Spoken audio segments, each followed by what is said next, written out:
경량철골조를 얘기를 할 때 두 가지의 장점을 얘기를 합니다. 오히려 단열의 문제만 놓고 본다면 천정고도 4.2m로 상당히 높은 편인데 싱크대 높이는 잘 체크하셔야 합니다. 그런 말 들은 적 없다, 그냥 쓰시면 안 되냐라든지, 싱크대의 계약 금액은 780만원 정도의 실크보다는 합지 벽지를 붙여주기를 사모님께서 불법 편법 공간이 많다 보니 방의 영역이 14.5평 39%. 박 소장입니다.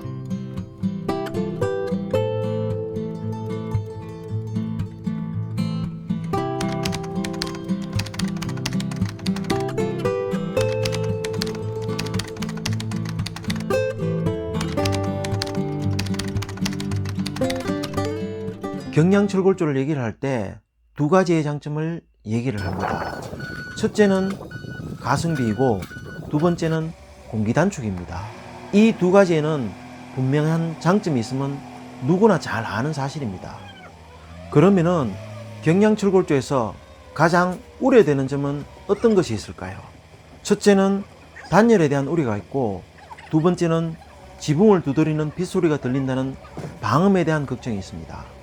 거기에다 경량철골조라면은 싸구려 주택이라는 선입견과 편견도 상당한 불편하고 부담스러운 시스템입니다. 하지만은 넉넉하지 않은 예산을 가지고 집을 지으신다면은 겉으로 드러나지 않는 골조에다 비용을 높이는 데 반하여 마감과 마무리에 미련을 갖는 그런 주택을 만드느냐, 아니면 골조의 비용은 최소화하면서 거기에서 비축된 자금으로 마감과 마무리를 원 없이 해보느냐의 문제는 심각하게 고민할 필요가 있음이 분명합니다. 따라서 넉넉한 예산이 없다면 경량철골조의 장점을 극대화해서 활용을 하고 단점을 보완할 수 있는 그런 방법이 있으면 좋지 않을까요? 사실 경량철골조라서 춥다든가 아니면 방음이 되지 않는다는 데 대해서는 저는 전혀 동의하지 않습니다. 오히려 단열의 문제만 놓고 본다면 골조 자체가 단열재로 만들어진 주택은 많은 주택들 중에 조립식 주택과 L씨밖에 없다고 생각을 합니다. 벽체 자체가 단열재로 되어 있는데도 단열이 되지 않는다면 공사하는 방법에 문제가 있지 않을까요? 방음에 대해서는 그라우솔 판넬을 사용하면 충분히 극복이 가능합니다. 거기에다 그라우솔 판넬은 화재에도 장점이 있습니다. 거실은 주방 크로스 부분을 포함해서 대략 16자 반, 16자 반 7.1평으로 2층 다락방 포함 주택면적 37.3평 중에 19%를 차지합니다. 이 정도 크기의 거실 면적은 사실 40평형 후반 주택의 거실 사이즈입니다. 천정고도 4.2m로 상당히 높은 편인데 건축주는 처음부터 전체적인 비례에 비해서 TV를 보는 공간보다 가족 전체가 모여서 놀 수 있는 크고 높은 거실을 만들어 달라고 부탁을 해왔습니다. 자녀분들도 만나봤지만은 제가 존경스러울 정도로 화목한 가족 분위기를 반영하는 그런 거실을 만들어 주기를 기대하신 듯 합니다. 동남 방향에 높은 산이 있어서 이른 아침에 일조권은 의미가 없기 때문에 일조를 중심으로 향을 잡은 것이 아니라 전망을 중심으로 향을 잡았습니다. 다행히 오후부터는 남서향의 좋은 일조권 확보가 가능합니다. 거기에다 남서향의 저 산자락으로 인해 저녁 해가 일찍 떨어지기 때문에 서양집의 단점인 집 안으로 깊이 들어오는 햇살도 피할 수 있습니다. 주택 창문 너머로 보이는 저 산자락은 쌍계사로부터 이어져 내려온 지리산자락인데 산자락 밑으로는 화개장터로 흘러내려가는 화개천이 있습니다. 주방에서 바라본 거실의 모습인데 천정은 7.5mm 라치 합판을 3등분해서 사용했습니다. 거실 조명은 20W 사각 엣지 등 5개씩 2열로 되어 있고 그 중심에 실링팬이 있습니다. 다락방 입구에서 내려다본 거실의 전경입니다. 7평의 거실에 1평의 계단과 아일랜드 부분이 연계되어 있기 때문에 높은 천정만큼이나 더 큰 공간으로 확산되어 보입니다. 거실의 아트홀 부분입니다. 라치 합판으로 된 부분은 2층 다락방에 있는 부분이고 석가래 느낌의 이 부분은 사실 2층 다락방을 지탱하는 캔틸레바 구조체를 살려서 노출시킨 것입니다. 아트월은 1200에 2600mm 스페인산 대형 타일 2장으로 만들어져 있고, 아트월의 뒷부분은 현관이고 아트월 좌측의 통로를 지나면 안방으로 연계되어 있습니다. 거실에서 바라본 주방 쪽의 모습입니다. 우측이 벽걸이 TV가 붙을 아트월이고 외욕실의 전실이 보이고, 중앙 부분은 2층 다락으로 올라가는 계단이 보입니다. 억울하지만은 저 계단 부분은 한 평에 불과하지만 1층 면적에도 포함이 되고 2층 면적에도 포함되기 때문에 연면적으로 보면 2평이 되는 셈입니다. 계단은 계단판, 첼판, 척판은 물론 난간 손잡이까지 물바우로 만들었습니다. 중앙의 전망층에 있는 부분은 소파가 놓을 공간이고 그 뒤쪽은 발코니 공간입니다. 거실에 소파 배치 공간 좌측 배후면, 주택 전체로 보면은 북동향의 다이닝 키친 공간이 배치되어 있습니다. 소파의 좌측 배면으로 깊숙이 배치되어 있기 때문에 소파에서 앉은 분들과 불편한 시선이 부딪히지 않는 그런 공간입니다.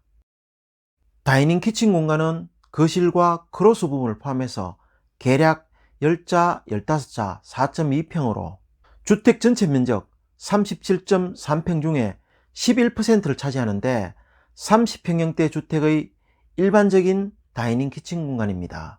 주방의 우측편에는 바로 드나들 수 있는 다용도실이 있습니다. 세탁 공간 및 보조 주방 역할을 하면서 보일러 분배기도 이 공간에 있습니다. 다용도실은 대략 9자, 8자, 1.9평으로 주택 전체 면적에서 5% 정도를 차지를 합니다. 아일랜드가 있는 다이닝 공간과 연계되어서 데크 공간이 있는데 주방에서 외부로 바로 접근할 수 있는 공간이기도 합니다. 참고로 데크 공간은 대략 6자, 11자, 1.8평이지만은 1.5에 3.3m는 서비스 면적이지만은 폭 1.5m를 넘는 0.3에 3.3m, 1제곱미터의 면적은 바닥 면적에 산입을 해야 합니다. 한편 아일랜드에서 보이는 픽스 창도, 개수대에서 보이는 언밸런스 창도 비록 북향이기는 하지만은 저수지가 내려다 보입니다. 싱크대 높이는 급격히 높아지고 있는데 한샘의 경우 890mm 내외로 만들지만은 여기 사모님이 키가 큰 편이 아니라서 860mm로 설치를 부탁을 했었습니다. 싱크대와 붙어있는 아일랜드는 보통 싱크대 높이로 하는 경우가 많지만은 싱크볼도 조리대도 없이 단순히 다이닝 기능이 중심이 되기 때문에 테이블 높이인 750mm 내외로 만들었습니다. 싱크대 높이는 잘 체크하셔야 합니다. 잘못하면 키높이 구두가 아니라 키높이 실내화를 신고 설거지를 해야 할 수도 있습니다. 제 나이 20대 때 싱크대 높이는 850mm 내외였는데 30년의 세월이 흐르면서 지금 싱크대 높이는 890mm 내외입니다. 40mm 넘는데 30년의 세월이 흘렀습니다. 요새는 남자들이 부엌을 들락거리는 빈도가 높아지면서 910mm를 넘는 싱크대도 많이 있습니다. 비록 손가락 한두 마디 높이지만은 사람에 따라 그 두 마디 때문에 싱크대가 엄청 불편할 수도 있습니다. 여기도 한샘에 사모님의 키를 고려하여 860mm로 특별히 부탁을 드렸는데도 통상적인 높이 890mm로 제작을 해와서 하부발을 낮추는 수정 작업을 하는 소동이 났습니다. 그나마 조립을 시작할 때 지나가는 말로 확인차 물어본 것이 큰 체크가 된 것입니다. 요 타이밍이 지나면은 어느 설치업자든지 막 우기게 될 것입니다. 통상적인 치수다, 그런 말 들은 적 없다, 그냥 쓰시면 안 됐냐라든지, 그만큼 요 타이밍이 지나면 수정이 거의 어렵다고 생각해야 합니다. 우리나라 여성의 평균 키를 기준으로 870mm 내외로 보면은 계략은 맞지만은 아무 말 없이 가만히 두면은 900mm 내외까지 만들어지기도 합니다. 30mm, 손가락 한두 마디, 아무것도 아닐 수 있지만은 40mm 높아지는데 30년의 세월이 걸렸을 만큼 예민한 부분이기도 합니다. 치수를 모르겠다면은 지금 쓰시는 싱크대를 정확히 실측해서 판단을 하든지 별 무리가 없으면은 10mm 정도 플러스 하시면 좋을 듯 합니다. 싱크대의 계약 금액은 780만원 정도의 한샘 제품입니다. 한샘 제품이 일반, 고급, 최고급, 즉 밀란, 유로, 바흐로 굳이 구분을 해본다면 부분 최고급 제품도 섞여 있기 때문에 아마 일반과 고급, 밀란과 유로 중간 정도 되지 않을까요? 안방은 대략 10석자, 12자, 4.4평입니다. 주택 전체 면적 37.3평 중에 12% 정도를 차지하는데 방이 3개 있는 일반적인 30평형대 주택의 안방 공간 정도 됩니다. 방문이 있는 배면에 욕실과 드레스룸을 연계하는 슬라이딩 문이 있습니다. 개략 욕실은 전실 포함해서 4.5자 10자 1.2평, 드레스룸은 6자 11자 1.8평. 그래서 안방 영역은 7.3평으로 주택 전체 면적 37.3평 중에 20% 정도를 차지합니다. 작은 방은 개략 12자 11자 3.5평입니다. 주택 전체 면적에서 9% 정도를 차지합니다. 작은 방은 30평형대 주택의 일반적인 방 사이즈입니다. 벽지는 실크보다는 합지 벽지를 붙여주기를 사모님께서 부탁했습니다. 아마 실크와 벽지에 불을 붙이는 제 영상을 봤나 봅니다. 2층 다락방인데 집에 오는 손자, 손녀들의 눈높이를 생각해서 컬러풀한 벽지를 포인트로 사용을 했습니다. 2층은 계단 통로가 2.5평, 방이 3.5평으로 전체 주택 면적에서 17%를 차지를 합니다. 여기 건축주분도 처음에는 다락방을 원했지만은 이런 경우에 제가 늘 하는 말이 있습니다. 보통 다락방을 요구를 할 때는 법정 면적에 포함되지 않기 때문에 만들어 달라는 경우가 많습니다. 사다리인지 계단인지 모르는 그런 통로를 만들고 불법 편법 공간이 많다 보니 벌떡 일어나다 머리를 박는 그런 방이 되기도 합니다.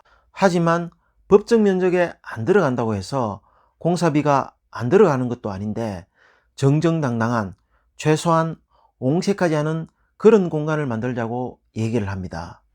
종합해보면은 거실, 주방 영역이 전체 면적 37평 중에 16.5평으로 44.5%, 안방, 작은 방, 2층 방까지 포함해서 방의 영역이 14.5평, 39%, 현관, 복도, 계단 등 통로 영역이 6평, 16.5% 정도의 비율이 되는 셈입니다.